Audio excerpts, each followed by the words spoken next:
Go.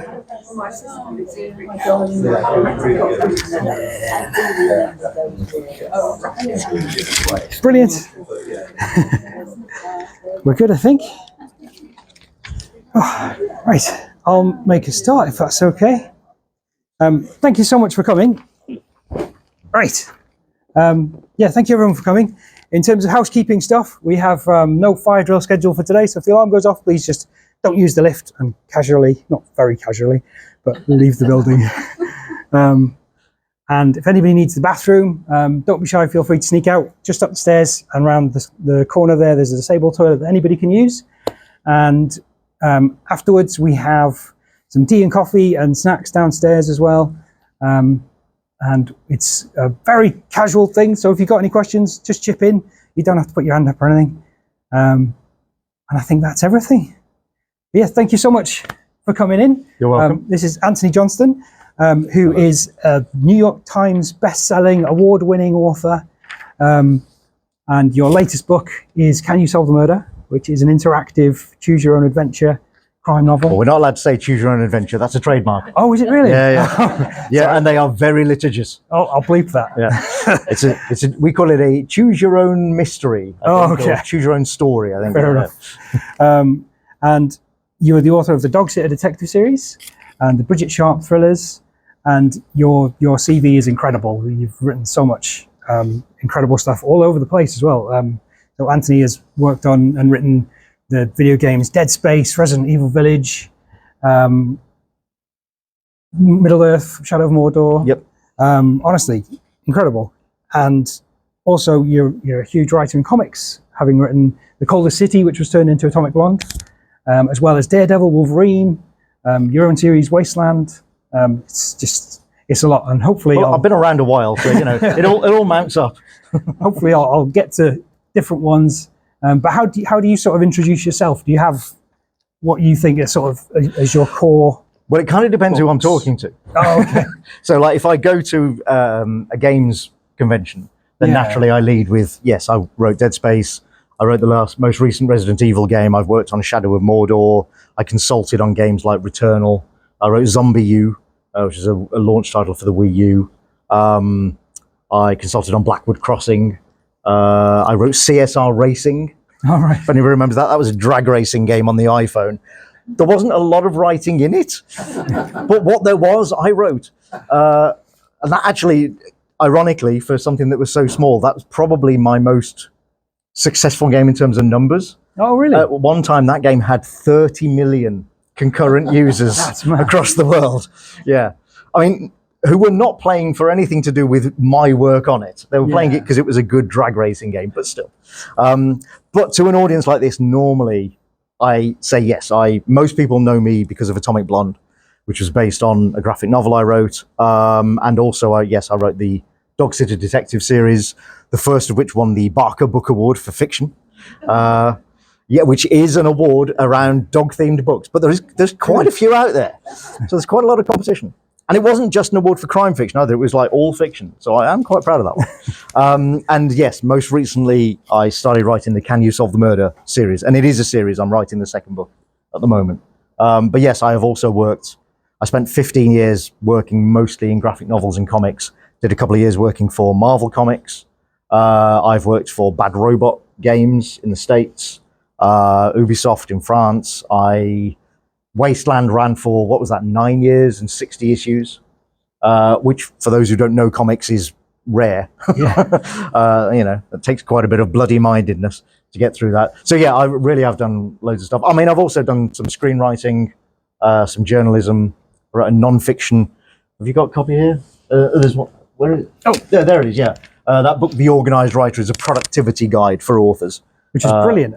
I'm reading it at the moment, and it's thank you. For anyone who's writing, it's honestly a class sort of productivity book for writers, because it's I was going to get to this later, but I love that it's not how to write a novel, it's not how to structure your story, it's not how to do good dialogue, it's how to have a life writing books. It's brilliant. It's basically what I do.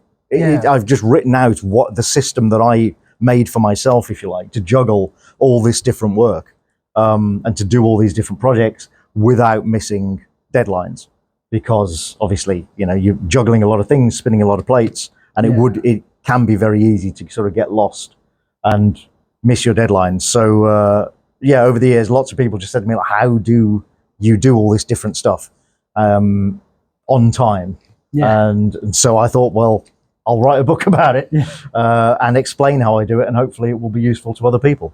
And it's brilliant in that it has advice, which is sort of, I love self-help books and productivity books, but it goes against productivity advice that is for other things, like for the office or whatever.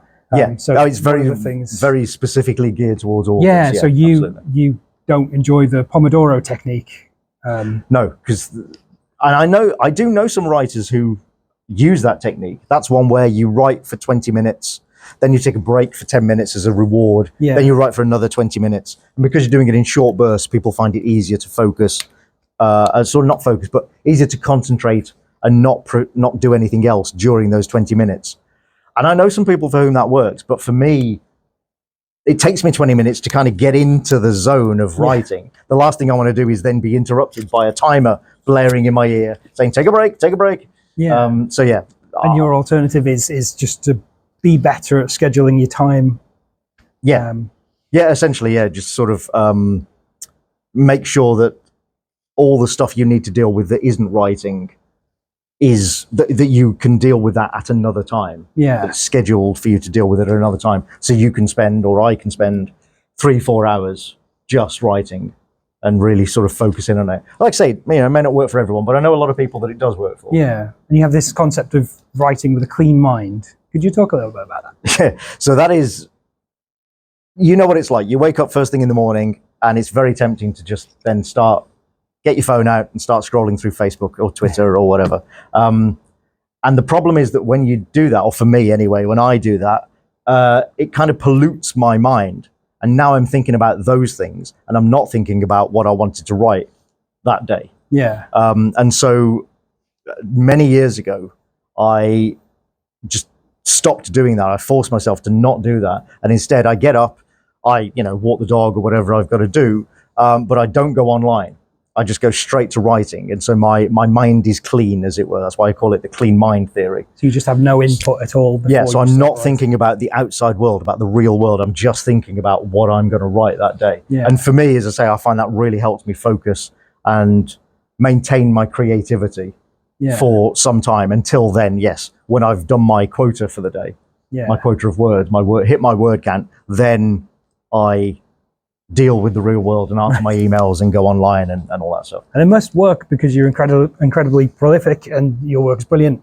And yeah, if there are any writers, give it a go, because it's especially hard when you're looking at productivity books as a writer for tips, and they seem designed for HR managers. Oh, they are. They're designed for business people. Fair enough, they need them as well. Sure. But it's hard to try and take that and then apply it to your own thing.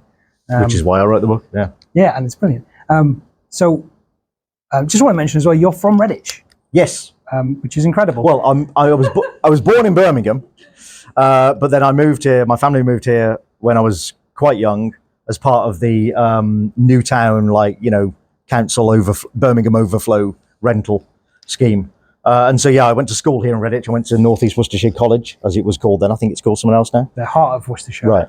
Yeah. To do graphic design diploma. And then once I'd done that, I moved back to Birmingham, where I worked for some years. And then I moved to Bath, and then to London, and now I'm up in Lancashire. But yes, I spent a lot of my childhood here in Redditch. That's brilliant. And you were saying earlier that you used our libraries a lot. Yes, Woodrow Library specifically. So my family live in Greenland, and the Woodrow Community Library down there, the little library, I was in and out of that, like a yo-yo, as it were. When I was a kid, I was constantly in there, maxing out the number of books that I could borrow at a time. I tore through their historical war fiction and sci-fi and fantasy sections. Oh, right. Those are my things when I was a kid. The day that I think it was 12 years old, when you could, or maybe even younger, when you kind of could graduate to a card that let you borrow 6 books instead of 3. It was one of the happiest days of my life. I was like, oh man. Yeah, I mean, I just, without that library, because my parents couldn't possibly afford to buy all the books that I wanted to read. Yeah. Plus, the sheer variety of books in the library meant that I was reading stuff that I might not have picked up from a bookstore. Yeah. And so, yeah, without that, who knows? I might not be here. I might not be an author. Yeah, I will always have enormously fond memories of that library and be very grateful to libraries for that. And most of the authors I know will tell you similar stories. Yeah. You know, we all started out as avid readers as children ourselves, and libraries obviously are a great way to facilitate that. Did you always want to be a writer, or was it something? Pretty much. Yeah. Pretty much. I mean, there's other things I've done as well. You know, I was in rock bands when I was in my 20s. And I acted quite a bit when I was younger. There was a, you know, one of those sliding doors moments where I could quite easily have become an actor instead. Oh, right. I applied to several universities to do drama degree. But then life took me in a different direction and I did graphic design instead. Yeah. And that I really enjoyed doing. But at the heart of it, I was always writing in my spare time. I was always just writing stories and stuff and thinking, yeah, ultimately, if I can, this is what I want to do. Did graphic design work play into your writing Not really. at all? No. I mean, it did a little with the comics. So some of the comics that you'll see up there, I designed the covers. Oh, brilliant. And did some of the graphics work for. So it helped in that sense. But in terms of the actual being a writer, no, not really. How did you start out writing? What was, because obviously you've done comics, you've done video games, novels. What was the first one that you go at? My first published writing was actually non-fiction. That was a series of articles for a magazine called Arcane. Oh, right. In the 1990s, which was a magazine about role-playing games like Dungeons and Dragons. And I wrote a series of articles for them, and that was actually my first published writing work. If you don't count the theatre and cinema reviews that I used to do for The Advertiser. Oh, really? Back in the 1980s, because I did some work experience at The Advertiser and stayed in touch with them and used to do reviews of comedy shows at the Alex and stuff. We've probably still got those in the basement. Oh, honestly. in the archive, probably. Yeah. So if you don't count those, because I wasn't paid for those, my first work was for Arcane. That led me to actually then to write some supplements for independent role-playing games. Yeah. Like small press stuff.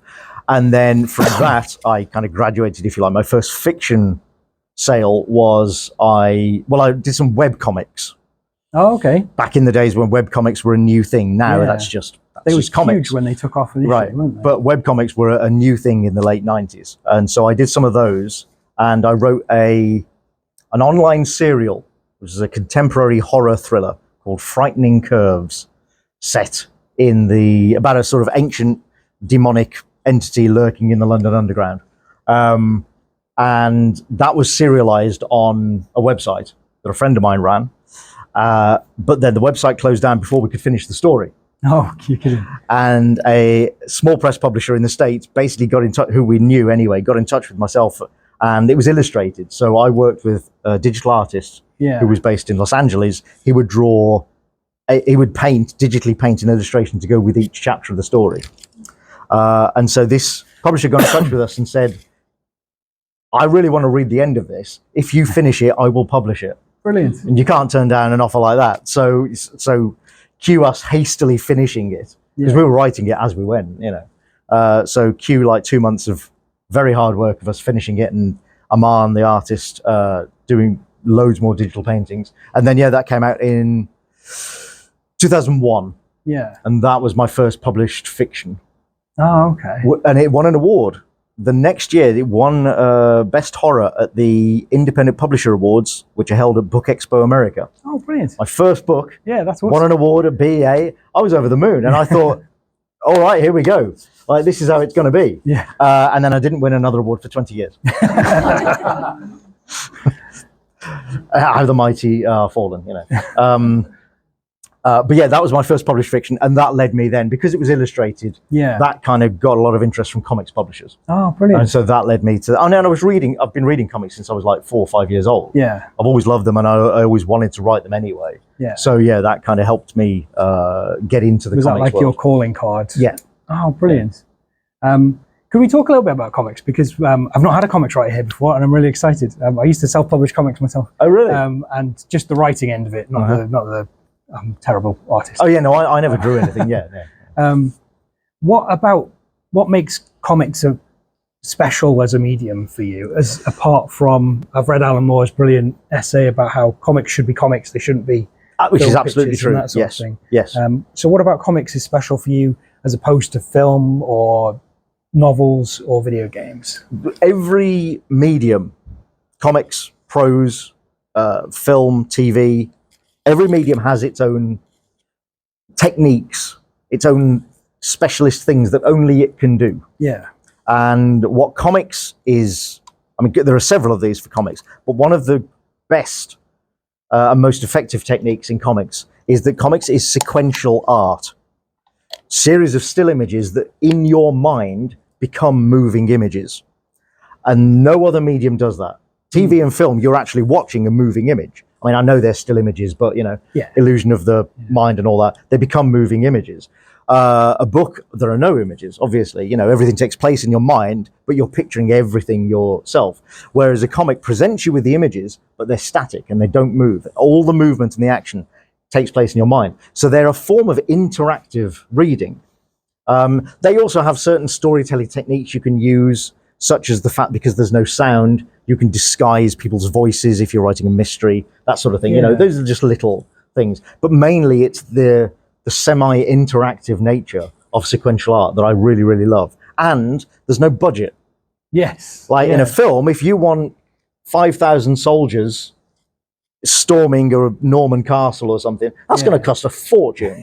Absolute fortune. But for a comic artist, that's no more effort than drawing anything else. I mean, it is a bit more effort, but the ink that they're going to use doesn't cost any more. So you can have these amazing, fantastical and cosmic adventures and do things like superheroes long before they were viable as films, because there's no budget in comics. Yeah, that's how I got into it myself, was because I was trying to make short films and realizing I had no money, I had no cool props, I didn't have any good locations. But you do have a friend who can draw them. Exactly, which is brilliant. So do you have, who were your original kind of writers who inspired you in comics? Oh, in comics? Yeah. That would have been, basically, I grew up reading 2000 AD. Oh, okay. I assume some of you may have heard of it. It's a sci-fi anthology comic. Judge Dredd. Based here in the UK. Yeah, Judge Dredd, if you've heard of him, came from 2000 AD. And I grew up reading that. Along with, there was a relaunched Eagle when I was a kid. And battle action comic and things like that. But it was mostly 2000 AD writers. So people like Grant Morrison, Alan Moore, John Smith, which is his real name. Jerry Finley Day, who wrote a lot of Rogue Trooper, which was a particular strip in 2008 that I loved. Alan Grant and John Wagner, who created Judge Dredd. So it was all people like that, really. And the people that wrote the strips that I most enjoyed reading. Did I see that you've got a job writing for 2000 AD? Or you're doing a story for them too? Yes. So like I say, I grew up in the 1980s, 70s and 80s. 2000 AD launched in 77. I grew up reading it avidly throughout school. I'm of that generation. I'm British. I write comics. Pretty much every other person who fits that description has worked for 2000 AD, but I never have. They'd never asked me. I tried pitching to them once or twice, and it never got anywhere. And so I just kind of, oh, fine, I'll go and work for the Americans then, whatever, which I did. And then this summer, out of the blue, I got an email from the editor of 2000 AD asking me to write a short story for a special that they're putting out on Halloween. That's amazing. So I will finally, after, 40 odd years after I started reading it, and what is it now, 23 years this year that I've been a full-time writer, I finally will be published in 2000 AD. That's brilliant. That's a good group to be part of as well. Oh, yeah. I mean, this is the irony. Two of the former editors are like really good friends of mine. Oh, really? Yeah, but they weren't editors when I was writing. Oh, right. So I've gotten to know them since, and I know lots of people who've written and drawn for 2000 AD, but yeah, just until now, never done it myself. That's awesome. So Halloween, that is. Yeah, it's coming out the week before Halloween. It's the Judge Death Mega Special. Brilliant. That sounds awesome. A lot of people will have seen movies based on comics, like Atomic Blonde, and obviously the MCU and Superman and everything is massive now. What 3 comics would you recommend someone who's never read comics to have a go on to get them into it as an idea? I know lots of people are very hesitant to have a go because there's still a bit of a stigma about them. And obviously, Marvel and DC are dominating the cinemas at the moment. So there's people get a bit like, oh, superheroes. Yeah. But if you could make a comics fan out of someone in 3 comics, which ones should? I mean, that's really tough. So for children, there's a series called Bone, which is a fantasy series by Jeff Smith, American cartoonist. He writes and draws himself. Absolutely brilliant for children. So if you have kids that you want to get into reading comics, highly recommend that. If you know a bit about superheroes already, I will recommend Watchmen by Alan Moore, which is a classic of the genre. You need to know a bit about superheroes to get the most out of it. So it's not always the best thing to recommend to people who've never read any kind of comics or encountered superheroes before. But it is a classic for a reason. Yeah. You know, it's a perennial bestseller. It's an amazing work. The same author, Alan Moore, also wrote a book called From Hell, which was filmed. Comic I ever read. Forget the film.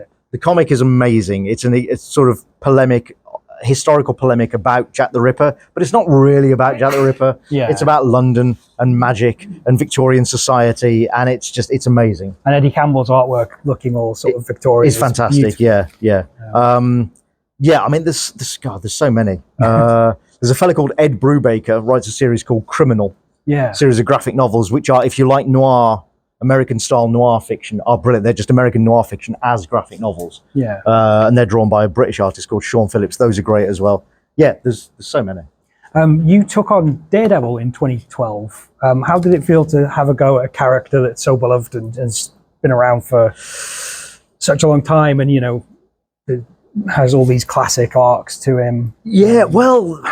So I took over. I took over Daredevil, co-writing, funnily enough, with one of those former editors of 2000 AD, a guy called Andy Diggle. I was co-writing with him, and I took over at a time when Daredevil had been kind of rebooted a few years prior.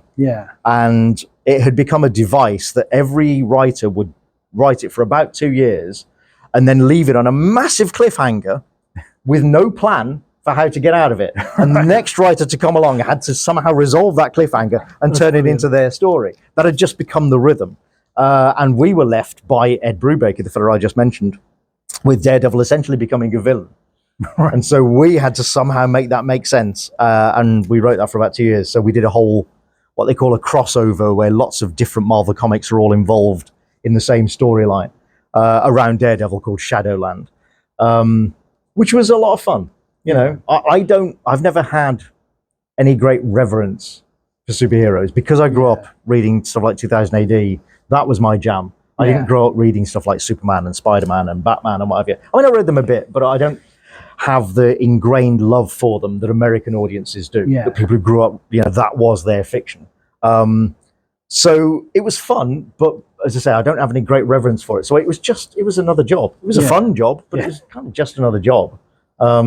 What it did do was allow me to write some other stuff for Marvel, where I got to do more of the stuff that I really wanted to do. And that includes, so the first thing I did for them was a miniseries connected to this crossover called Blood on the Streets, where I took a bunch of C-list superheroes, people that you've never heard of, I promise you, and put them into a murder mystery that just happened to feature people with superpowers.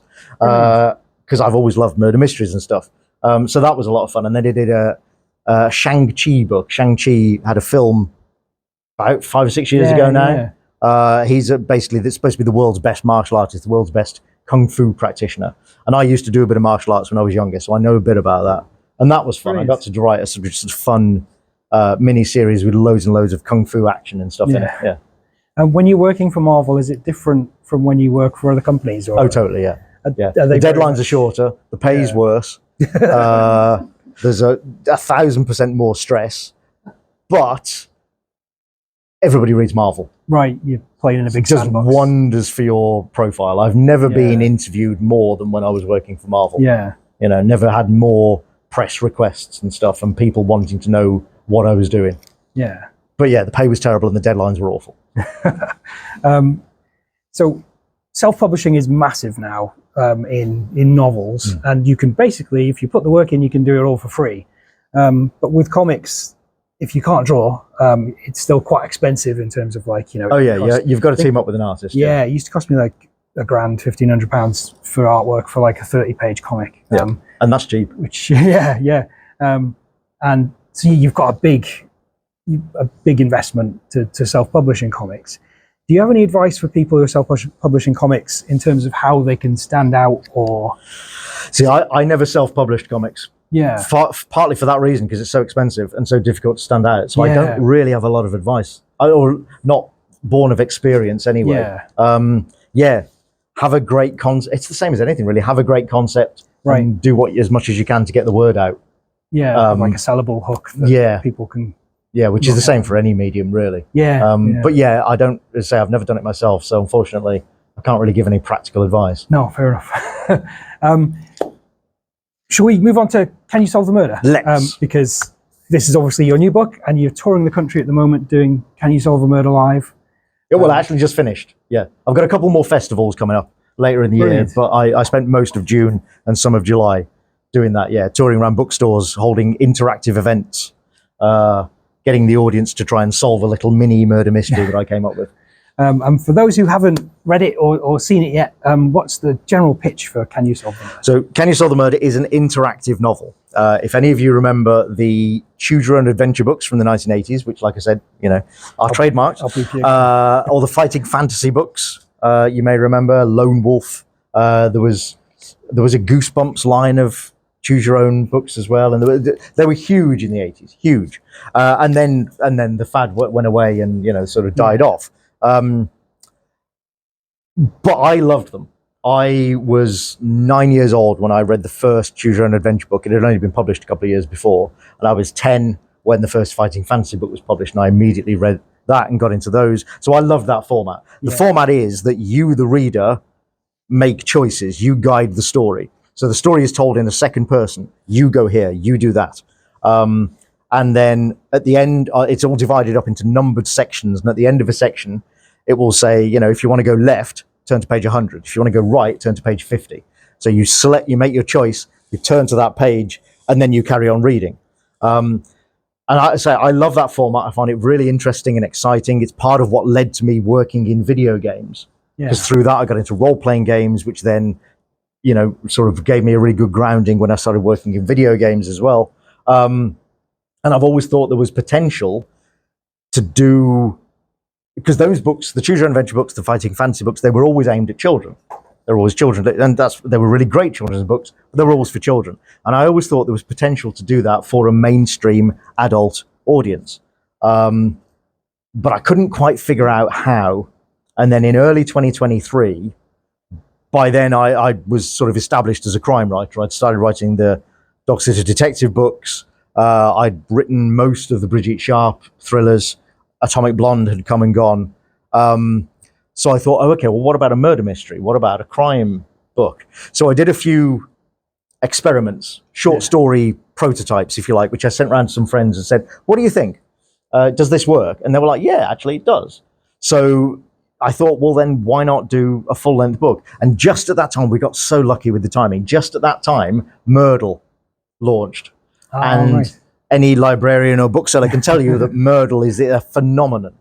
Just incredible. I know Greg, who writes the Myrtle books, he was very kind enough to give us an endorsement for Can You Solve the Murder?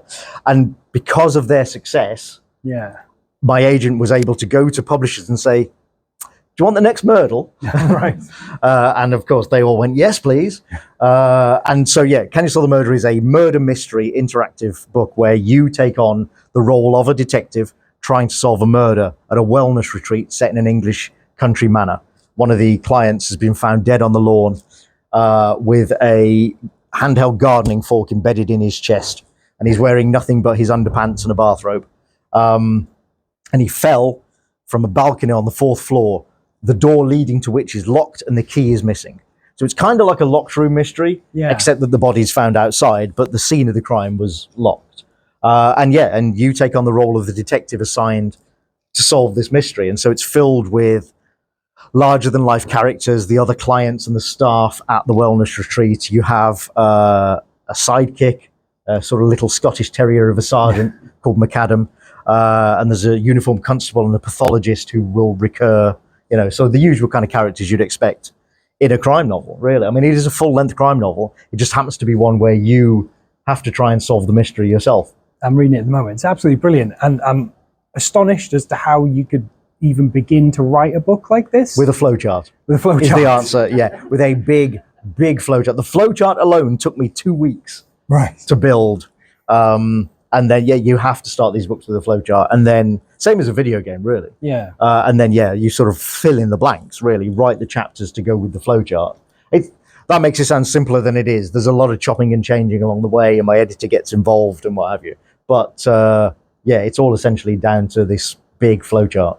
And do you have to pre-edit the book in a way? Yeah. Because if you finish it and give it to them and they go, I don't like this character, then it scuppers an entire branch. So those of you who have heard authors speak before may have heard authors talk about something called structural edits, which some authors look forward to and some authors loathe. Structural edits are when you hand in your draft to an editor and the editor will say, actually, can we get rid of this character? Or can we add a character in? Or maybe this subplot isn't working and we need to change it or remove it or put a new subplot in, and it can be an absolute nightmare. But even so, with a regular novel, fair enough, start again, off you go. With an interactive novel, that would basically just ruin everything. Right. It would have a sort of a waterfall effect and just cause absolute chaos. So I had to get my editor to edit the flowchart, not the manuscript. I mean, he did edit the manuscript as well, but I was like, if you're going to do big structural edits, please, I'm begging you, do them on the flowchart before I start actually writing the book, because otherwise we'll be here forever. Yeah. And he did, and it was, none of us had ever done anything like this before. Me, my editor, the publishers, nobody had ever done a book like this, so we were all kind of learning as we went. But my editor did a fantastic job, thank goodness. And you're working on book 2? I am writing book 2 at the moment. I'm about halfway through. Same police characters, but a completely different mystery. Yeah. So set in a different location, different victim, obviously different suspects and what have you. But yeah, the same sort of sergeant, constable, etc. Go on. So the flowchart's gone for that. Yes. Yeah, it took me another bloody fortnight. It didn't get any easier. Another 2 weeks to build that flowchart as well, yeah. But yeah, I'm about halfway through writing that one at the moment. So was it easier as a whole to write book 2 because you'd had the steep learning curve of book 1? A little. Just is a lot of work. Not a huge amount, because the thing is, like, writing books, again, most authors will tell you, you'd think it'd get easier. Yeah. Like, I've written, what am I on, my 10th, 11th novel or something this will be?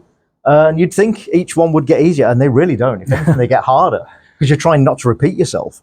And so, yeah, this was easier in some ways in that I knew, okay, now I know how to build this flowchart. Yeah. My editor knows how to read the flowchart and edit it and that sort of thing.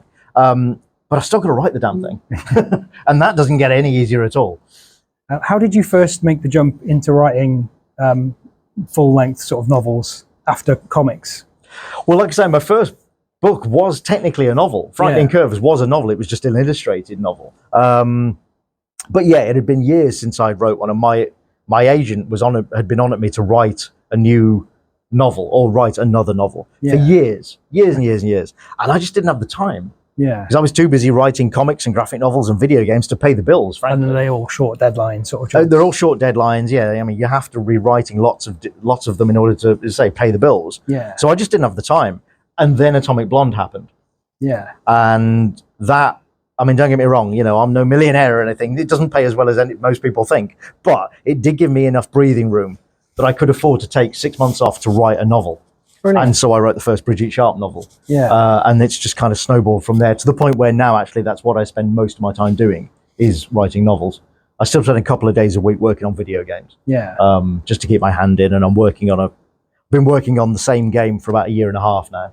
That'll be out at the end of this year. But most of my time now is spent writing novels, yeah. Oh, brilliant. How did Atomic Blonde come about, if you don't mind me asking, the film adaptation? So I wrote the graphic novel it was published in 2012, and just before it was published, it was optioned by Charlize Theron's production company. Yeah. Before it was even published? Before it was published. And that's because I wrote the script in 2009, and my comic scripts read almost like screenplays. Oh, okay. And so the producer who worked with the publisher, with the comics publisher in America at that time, saw the script, because they sent them all the scripts to see what they thought might be viable to try and sell as a film. They were the same people who made Scott Pilgrim, if you saw that film. Oh, of course. Same publisher, same producer. They also made the Extraction films that are on Netflix with Chris Hemsworth. Again, same publisher, same producer.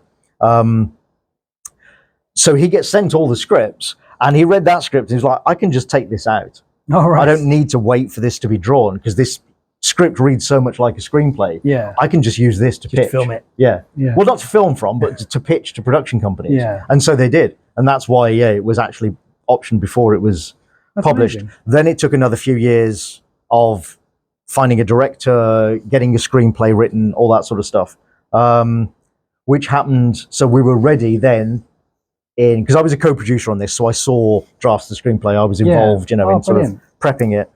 Not hugely, but still I was there. I was more involved than some authors get to be, which is good. And then again, we got really lucky. So the screenplay was finished and we'd found a director and we were ready to start casting in spring 2015. It was announced, I think, at Cannes in 2015. And 2 weeks later, Mad Max Fury Road came out. Oh, brilliant. Which stars Charlize Theron and made her an action star. Yeah, and suddenly, massively. Everybody in Hollywood wanted to be in Charlize's next action film. And we were going to be her next action film. Brilliant. So we have this incredible cast: James McAvoy, James Faulkner, Charlize herself, John Goodman, Toby Jones, Eddie Marsan, just this ridiculously good cast. Yeah. Just because everybody wanted to be in, and it's not a big budget film. It's like a $30 million budget, which for Hollywood, by Hollywood standards, is not low budget, but it's not huge. But everybody wanted to be in that film because of Charlize. So as I say, we got so lucky. And then obviously, it came out and was quite successful. I got to do red carpet stuff. Awesome. I was jetted all over the world, driven around everywhere for a month. For a month. And then once their next shiny new project came along, they couldn't forget about me fast enough, These guys jetted you today. So was that? These guys jetted you down today. No, I'm actually down visiting family. I'm actually here visiting family. It's quite a good coincidence. But yeah, no, I knew this was going to happen because I have friends to whom this has happened before, who've had their stuff filmed, and they all warned me. They were like, you'll get treated like royalty for a month, basically. And then a week after the picture actually comes out, off you go. Right. They're on to the next thing. And that's exactly what happened. Yeah. But I had the time of my life. I have no regrets. It was a once in a lifetime experience that I will never forget. I think it's a great film as well. Are you pleased with how it came out? Oh yeah, absolutely. Yeah. No, I was pleased with everything about it. Like I say, I read drafts of the script. I gave notes. Yeah. I gave notes on the rough cut of the film and stuff like that as well. I visited the set while they were filming. I'm on the DVD extras. If you get the DVD, oh, brilliant. I'm on one of the talking heads on the extras. They filmed that in the studio next door to where they were filming all the internals for the film. I thought it was great. Very happy with it. And it was a good experience. Would you like to see any of your other projects adapted? Of course, yeah. Which would you pick if you Well, had the first Bridget Sharp book, The Exphoria Code, is actually being developed for TV. Oh, brilliant. By Red Planet. They're the people who make Death in Paradise. But they also make things like Sanditon, Bridgerton, and Hustle, when that was on, if you remember that. And we're actually in talks with somebody about turning Can You Solve the Murder into a TV show as well. But that hasn't officially been optioned yet, so I don't know whether would that you do will like a Bandersnatch happen. sort of? Honestly, I have no idea. Right. This is part of what we're talking about at the moment. I also had so the Dog Sitter Detective books are they're for anybody who doesn't know, they're cozy mysteries starring an older detective. She's a former actress, semi-retired. She takes up dog sitting to make ends meet and keeps stumbling across dead bodies, as you do, very typical sort of cozy crime scenario. But she always has dogs with her, and it's a different breed of dog every book. Right. And that's because I love dogs. I'm a lifelong dog lover. I know lots of dog breeds and what have you. I have friends who love dogs. I enjoy writing about them. You'd think that would be catnip to like the daytime TV people, the people who make Father Brown and stuff like that. And yet, it hasn't been optioned. And I'm kind of baffled by this. And then I spoke to a TV producer last year at a crime writing festival. And I was just kind of, just saying, like, I wonder why that is. I find it a bit strange. She said, it's the cost. Apparently, it costs £1,000 per animal per day. Really? On set to have a trained dog, like on film. And it will cost almost as much to make a CG.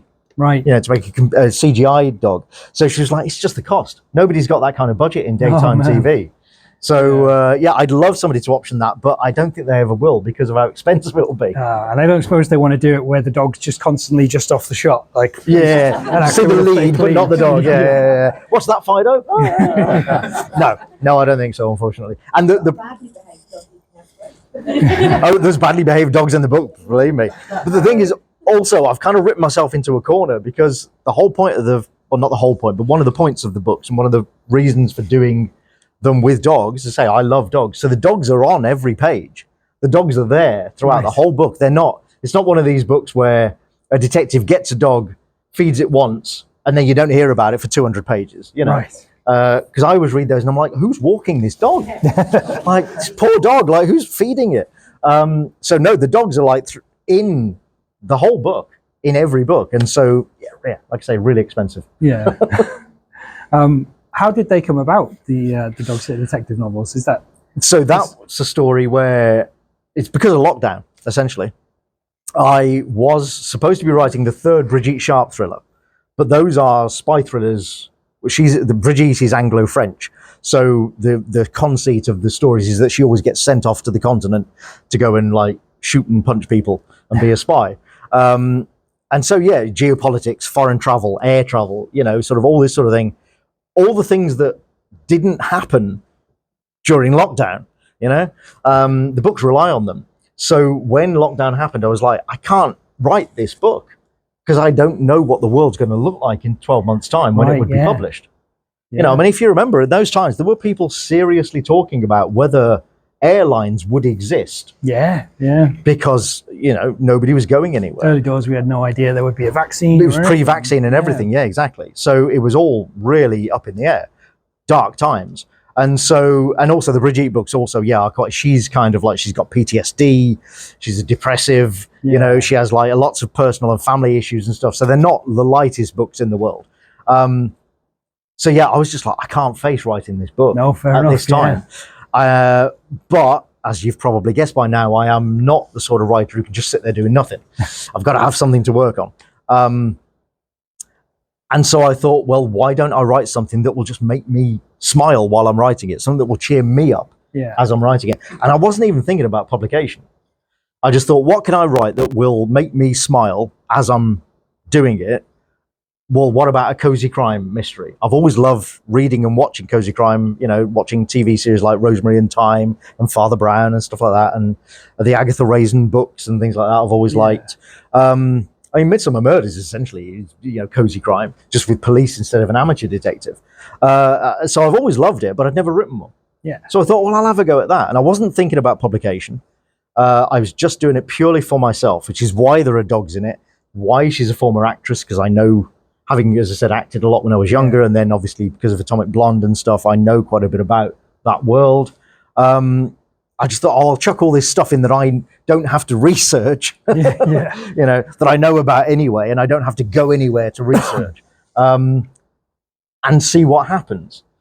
And then about halfway through writing it, I started to think, oh, actually, you know, this isn't bad.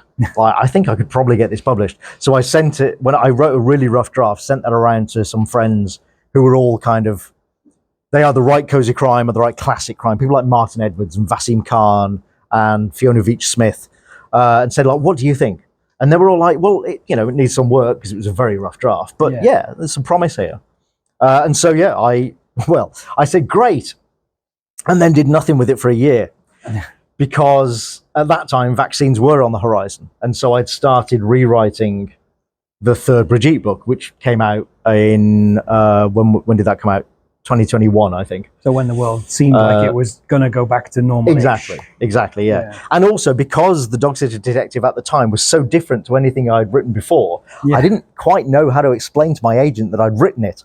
Oh, right. And so it sat in a drawer for a year. I mean, a metaphorical drawer. It was on a computer, obviously, but for a year until I'd finished the Brigitte book. And I thought, that Dog Sitter book's still kind of there at the back of my mind. I still think I could do something with that. And so I, without a word of a lie, I spent a day doing nothing but composing an email to my agent, trying to explain that I had written a cozy crime book about dogs. I genuinely, it took all day to try and to just write this letter just right this email just right, so that, I don't know, just to kind of explain to her why I'd done it and that I Right. thought it would be viable, and I was willing to write it under a pseudonym, Right. because Were you lots of worried the authors do agent- that. Yeah. They'll publish under pseudonyms if they write in different genres, and sent it off. And she was a bit skeptical. She was like, "Really? Okay, send it over." But then she read it and she was like, "Oh yeah, I can sell this, absolutely." Brilliant. And she did. We had a bit of an auction for it, and it eventually went to Alison and Busby, who kind of specialize in publishing series of classic and cozy crime. I know do lots of other stuff, Yeah. but I have several friends who have long series with them of murder mysteries. So I knew they'd be a good publisher who knew how to handle this kind of series. And now the 4th book comes out in November. That's going to be a Christmas themed book, which is why it's November. And I've just signed a contract for a 5th book. Brilliant. So that's, it turns out And that then, that's actually, until Can You Solve the Murder came out, that was then what I was best known for. yeah. Like, until I did the first one, nobody would have pegged me as a cozy writer. Yeah. And then Yeah. since then, that's actually now what most people know me as. And you got to keep your own name on it. Yes, we said to everyone, like, I'm happy to publish it under a pseudonym, but for whatever reason, Yeah. everybody who expressed an interest said, no, we'd like you to write it under your own name. What would you pseudonym? Yeah. What was that going to be called? Alex something or other, because Alex is a nice gender neutral name. So my middle name is Raymond. That's my father's first name, and so my first suggestion was AJ Raymond. Nice, good, like gender neutral, Yeah. crime sounding name. I may still publish under that name at some point. I don't know, but the problem is that because Raymond is obviously a male name, my agent was like, it still sounds like a man. Right. Yeah. It's just it still makes you sound like a man. It's not gender neutral enough. Yeah. So it was going to be Alex something or other. I can't remember what now, because as I say, we never needed to use it. And I don't know why. I still to this day don't know why everybody was like, no, it's fine. Yeah. Yeah. Maybe it's just that in the crime world, especially, I think it's becoming a bit more acceptable for authors to do different things. Yeah. It used to be that if you wrote a certain type of crime book, people would expect you to write that type of crime book for the rest of your career. Yeah. And if you wanted to write anything else, you had to do it under a pseudonym. Otherwise, your readers would be annoyed because they'd pick up a book thinking they were going to get, something like an Ian Rankin style procedural, and instead getting a cozy or something, and they'd be annoyed. And I just don't think that's as true anymore. Yeah. I think readers are a lot more, frankly, smarter than publishers historically used to give them credit for. Now I think publishers are understanding that actually readers won't get that confused. Yeah. They understand that writers write more than one type of book. It's fine. I suppose there are more ways for readers to find out what a book is now as well. Yes. In the 90s, you had your bookshop and You walked into a bookstore or a library and that was pretty much it. Yeah. You might get a page of reviews in the Times or something. Yeah. One of the things I absolutely loved looking through your sort of your CV, for lack of a better word, is No, that's just what it is. how That's the right word. Yeah. it's just how incredibly versatile you are. Like, because you My have your cozy agent crime. bills me as, I think on my official bio it says, one of the most versatile writers of the modern era. I can absolutely see that. Is 'cause how you- my official bio puts it. You've Yeah. got cozy crime, and then you've got Resident Evil Village Right, yeah. side by side. Yeah. You- Well, hopefully not side by side. Well, but no. Yeah. Yeah. How can we talk about your video game career? Because honestly, it's incredible. You've worked on some of the biggest titles, some of the biggest franchises. Is it true you're the only writer to have worked on the big horror franchises, Resident Evil, Silent Hill, And Dead Space. and Dead Space? Yeah. So for those of you who don't know video games, the big three franchises in that space, are Dead Space, which I wrote the first one of, Yeah. Silent Hill and Resident Evil, both of which are originally from the 90s and early 2000s. And I'm definitely the only writer, and may actually be the only person in the world Yeah. To have who worked has on- worked on all three of those franchises, which means nothing to people who don't know anything about video games. But within the video game world, it's No, not that's bad. massive, It's not yeah. bad. That's massive. Did you grow up playing these games? Yeah. in the Yeah. 90s? Well, I was like 9 years old when the ZX Spectrum was launched. Yeah. So yeah, I grew up, and Space Invaders, was invented when I was like 7 years old or something. So Yeah. I grew up playing video games as well as role-playing games and board games. I've just always played lots of games. Yeah. Games is the through line of my entire life, pretty much. But yeah, so I played computer games, then console games as that technology came about. And I always wanted to write them because I thought it would be fun and interesting. Yeah. I had no idea how to do it, and then kind of fell backwards into that industry. Yeah. Because what happened was I was asked to write a tie-in comic for the first Dead Space game as it was being developed. Yeah. So there was a comic, an animated film, and the video game were all being developed at the same time as part of what we now call transmedia. That was one of the first games to sort of do that in a big way, wasn't it? Yes. Yeah, it really absolutely cool. was. I remember at the time. Historically, what would happen is a game would come out, and if it was successful, 12 months later, somebody might approach Marvel Comics and say, hey, would you like the license for this to make some comics based on this game? It just wasn't as good. Where Dead Space was the first major game where all of that was developed at the same time. Yeah. And that's what led to me becoming involved, because I was commissioned to write the comic.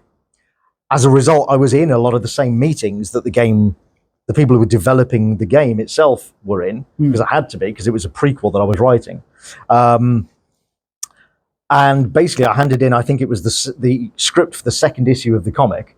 Yeah. And one of the producer was in charge of what we call the narrative producer. So he was overseeing all of the story across the game and these other transmedia, said, we'd really like what you're doing on the comic. Would you like to do a trial to write the game? That's and awesome. I practically bit his hand off and said, of course. And did the trial, and they hired me. And that was my first video game. And the thing was, at the time, it was kind of Dead Space started out as a bit of a skunkworks project. So it's in a genre called survival horror. So it's like a horror-themed thing, but it's really difficult, and you die a lot as the player. And that genre was really like in a slump at that time. Yeah. But we all loved it. We all grew up playing those kinds of games, and so we wanted to make a game like that. Nobody had any idea that it would become this phenomenon. It was huge, yeah. But it did, and I'm still effectively dining out on Dead Space years later. Yeah. Here's a funny story. So I was invited to a pop culture festival in Kazakhstan. Really? In 2018, Almacon. I mean, you can't turn that down, can you? No. You know. And it was just after Atomic Blonde had come out. So naturally I thought, oh, okay, Hollywood glamour, they want me to go out there, talk about the film, etc., etc. Fine, no problem doing that, of course, very happy to. So I went out there. Barely anybody asked me anything about Atomic Blonde. They really were not interested. What they all wanted to talk to me about was Dead Space. And by that time, the game was like 10 years old. And this is Kazakhstan, for heaven's sake. I didn't even know Dead Space had been released in Kazakhstan. And honestly, I had to have handlers while walking the floor of the festival because I got mobbed. I couldn't walk 2 steps without somebody wanting a selfie. I got given gifts by artists and writers, Dead Space themed gifts, some of them, because they were all crazy about this game. It's absolutely mad. Yeah. Yeah, in Kazakhstan of all places. That's crazy, isn't it? It just shows that you don't really know what's going to happen to a thing once you put it out in the world. No, you have no control over it at all. Yeah. You have to sort of learn to let go and just go wherever it takes you. How was the process of writing Dead Space? How did you find it in comparison to writing comics? I imagine it was very collaborative. It's very different. It's very different, very collaborative. It's more like writing. Writing video games is sometimes more like writing a screenplay.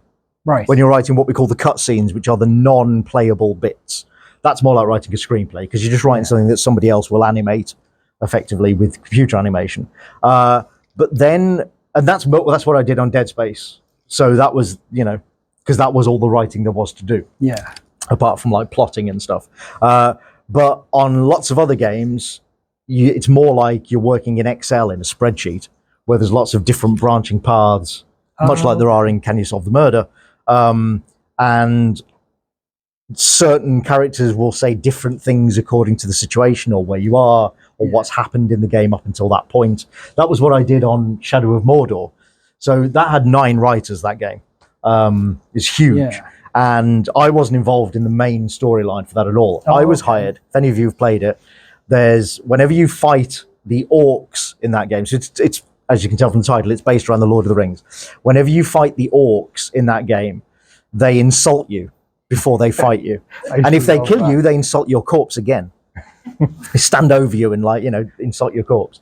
And that's what I was hired to write. Was it really? Yeah, because they had a system whereby the game would track, because you could meet the same enemies over and over again. Yeah. If you fought them and didn't kill them, you'd encounter them again, and they'd have scars from where you'd wounded them, and now they'd want revenge. And they'd remember you from last time. And so it was a really complex system. So I wrote 4,000 lines. No way. Of orcish insults. That was my role on that game. That's awesome.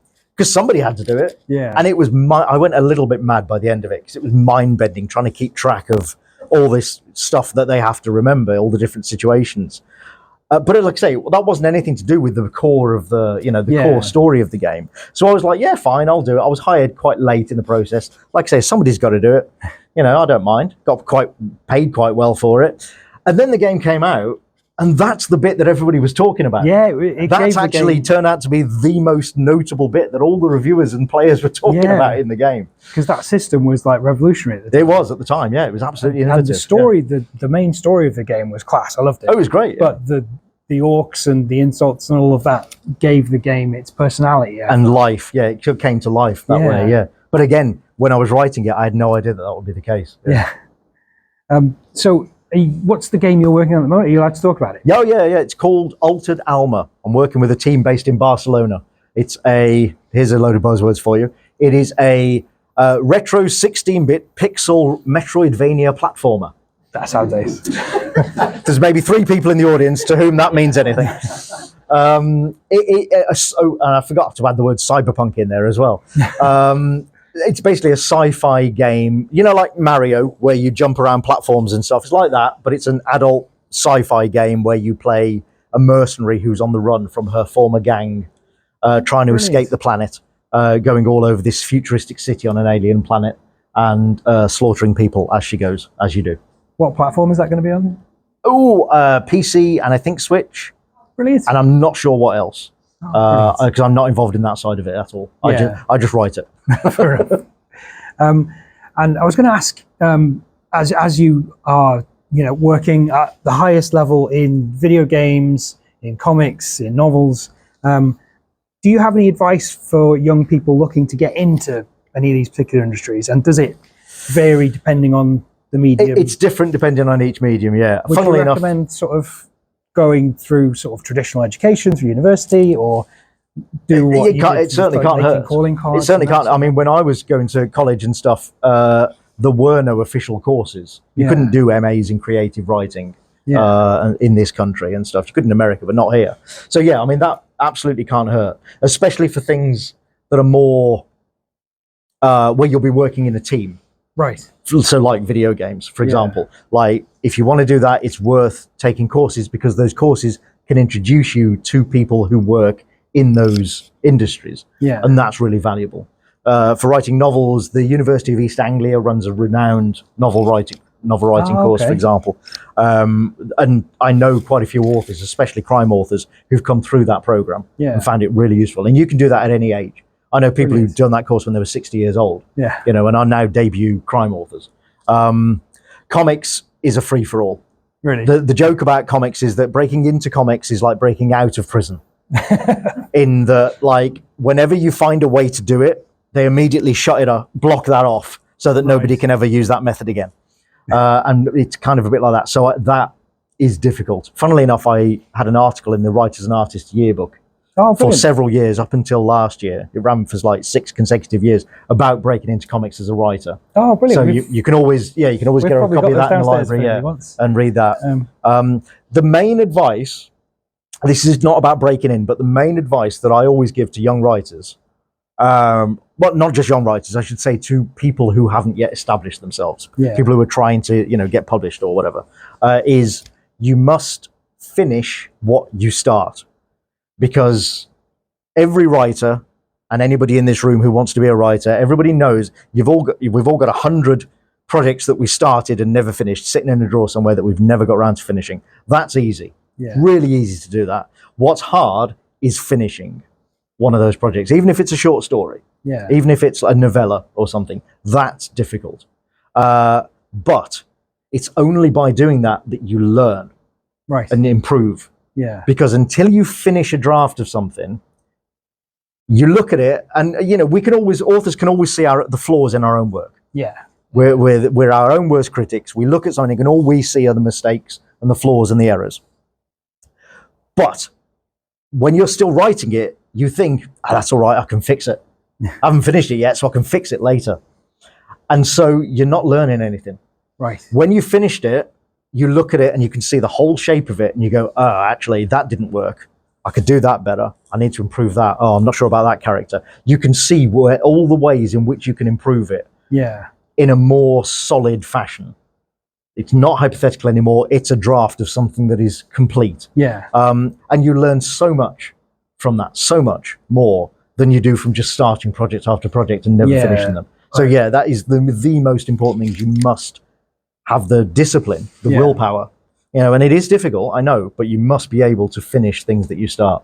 I remember I finished my first draft of my own novel, and this was like 2 years ago. And when you're writing it, you think like, oh, nearly done. And then you get to the end and then you don't realize quite how much work there is to come after that. Oh yeah. I'm still editing the bugger. Yeah. The first draft is just the start, there's so much work that comes after that, as you say. Other drafts, edited drafts, proofreading, copy editing, you name it. Yeah. And if you want a good system for it. Yeah. But thank you so much. Does anybody have any questions for Antony at all? Thank you. The title of the latest book, Can You Solve the Murder? It describes the mechanic, and it's a challenge to the reader. But it doesn't have a subtitle that relates to anything about the story of the book. Not on the cover. That into a series. So not on the cover. On the title page inside, it does. Right. It does have it, and the subtitle is The Flowers of Elysium. But yes, not on the cover. I asked the publisher if they would put it on the cover, but they were like, we don't think we need it for this first book. The second book will have the subtitle on the cover. Because I actually suggested just calling the second book, Can You Solve the Murder 2? Just like, why not be really obvious about the fact that it's a sequel? Yeah. But they didn't like that. So that one will actually have the subtitle on the cover instead, yeah. Yeah. But yeah, the main title was just, how could you call it anything else? Yeah. It's like once I came up with that title, I was like, well, that's it, isn't it? It's like, it does what it says on the tin. And as you say, it's a challenge to the reader as well. And crime readers especially, in my experience, love a challenge, Anybody else? Okay. Yeah, go on. So obviously with writing like comics, graphic novel, heavily visual, how's the writing process of working alongside an illustrator for that? How does that kind of relationship work? That differs a lot between teams and artists and writers. With the big publishers like Marvel and DC and people like that, a lot of the time you don't have any direct communication with your artist. Everything goes through the editor. Unless you happen to know the artist anyway, you won't talk to them about the script. With the smaller press stuff, obviously that's much less common, and you will talk directly to the artist. But even then, some artists like to be in like really close communication with the writer. Some of them just want the script and then to be left alone to draw it, and some writers are different like that as well. I'm quite happy if I trust the artist. If it's somebody I've worked with before, I'm quite happy to write the script, send it to them, and then just have no further communication with them until they send me the roughs for me to look over and what have you. But if I get an artist who wants to talk, I'm equally happy to do that. I can, adapt myself to their style. But yeah, everybody works differently. That's part of the magic of comics is the collaboration, of like two creative minds interpreting and expressing themselves differently on the same project. And so, yeah, you'll find that people want to handle that relationship differently as well. So it really does differ. But one of the most valuable things that I found as a writer was finding artists that I enjoyed working with, that I trusted, and that I knew the best thing that will ever happen to you if you write comics is you write a script with a picture of something in your mind, and then it comes back and what they've drawn is better than what you envisioned. There's no better feeling than that when you're working in comics. And once I found artists who did that with my scripts, I clung onto them for dear life and worked with them again and again and again, because that's rare, and that's, for me, that was the best kind of relationship. Amazing, thank you. That's right. I think there was I know you Yes, you do. from years gone by, don't I? Oh, yeah. Forgive me, sorry. It's been, 35, 40 years or something, yeah. Tom? No, I'm sorry. Andrew. Andrew. God, I'm so sorry. My brain is a sieve these days. From high school? From high school. Yes, okay, right. I knew you looked familiar all this time, and I'm thinking, where do I know that guy from? Is it Tom the trombone player? No, you're obviously not Tom the trombone player. Sorry. I was going to say, what do you read these days for pleasure? For pleasure, I mean, I do read a lot of crime for pleasure, still. I read a lot of crime for professional obligation as well. You know, I get sent books to endorse and blurb and what have you. But I also read a lot for pleasure, but also lots of sci-fi and fantasy. Mostly sci-fi, more sci-fi than fantasy these days, which I've always read since I was a kid. Those are my two sort of main genres. I'm trying to think if I don't really read outside of those genres commonly. I will do if somebody recommends me something like really, strongly says you must read this. But yeah, it's mostly crime and sci-fi these days. So same as it ever was, really. You've got such an eclectic mix of genres and mediums. Is there anything you're desperate to do that you haven't done yet? I haven't written for TV. Or radio. I haven't written for TV or radio. I've written like sort of spec TV pilot scripts, but I haven't written something that's been made and commissioned, which I'd really like to do. I've written commissioned screenplays, but not for TV. And I've never written for radio, funnily enough, which again, like most sort of writers of my generation, wind up working for Radio 4 at some point, yeah. And I never have. And again, I know people who do, but yeah, I never have myself. What else? Theatre, I suppose. I wrote a lot for the stage when I was younger, when I was in high school and stuff. You'll remember the drama festivals at the Abbey. I wrote several of the plays that, for those. But I've never written professionally for the theatre. So yeah, just anything that I haven't done before, really. It's kind of this thing. I do flit around between genres and media, but it's just because I like doing lots of different things, and I don't see any reason not to try my hand at something. You come across like you, and we've seen quite a few authors here. You seem like you can't believe your luck. Oh, absolutely, yeah. You're doing what you love. I'm a kid from a council estate in Greenlands. My dad is a labourer. My mom was a cleaner. I went to high school here in Redditch. I never went to university. I don't have a degree. I can't believe my luck. I'm incredibly fortunate to have made a living for like I said, 23 years now, doing what I love. Yeah, best job in the world. Anybody else have any questions? One last question. Sorry. Don't apologise. As a children's bookseller, I would love to see you write a kids' book. Has that ever been something on your horizon that you consider like a 9 to 12? Yes, actually, because we haven't even talked about this. One of the other things that I do is I adapt Antony Horowitz's Alex Rider books to graphic novels. So the graphic novel versions of those books, I write the scripts for those. I can't tell you as well how useful they are for kids. The number of parents we have who come in who have young boys especially who don't really read, and we recommend Alex Rider to them, and then they're like, oh, that looks a bit big. We hear, hi Ben, we hear from parents, teachers and librarians all the time with that exact story. Honestly, it helps young boys, especially young boys who reading. You can't get them to read a novel, but you can get them to read a comic. Yeah. Give them the Alex Rider graphic novel, they love it, and then you go, well, did you know it's based on these books? And and they do start reading the books then as a result. Yeah. But so as a result, I've worked a lot with Walker Books over the years. And so because they, as well as publishing the novels, they also publish the graphic novels. And so I have at various times thought like, oh, maybe I should do middle grade or YA stuff or whatever. But it's fitting it in as much as anything, and also again these days I'm kind of known as an adult mainstream crime author, so it might be a tough sell to publishers. She has, and I'm a big fan actually of Robin Stevens' books, which are like murder mystery books for children, for young girls. It's not impossible, but right now I'm booked basically until the end of 2026. I have no space in my schedule for anything at all. So like I said, maybe one day, but I just don't have the time at the moment, unfortunately. I'll make that. Can I just jump in? Of course. So I'm trying to get it straight in my head. So you did graphics at the college? Yes. But you don't illustrate your own. No, I did graphic design, Right. which is I'm trying to think of how to explain it. So when you read a magazine, say you open it up to the contents page, and you've got your photos and your listings of all what's in the magazine and stuff.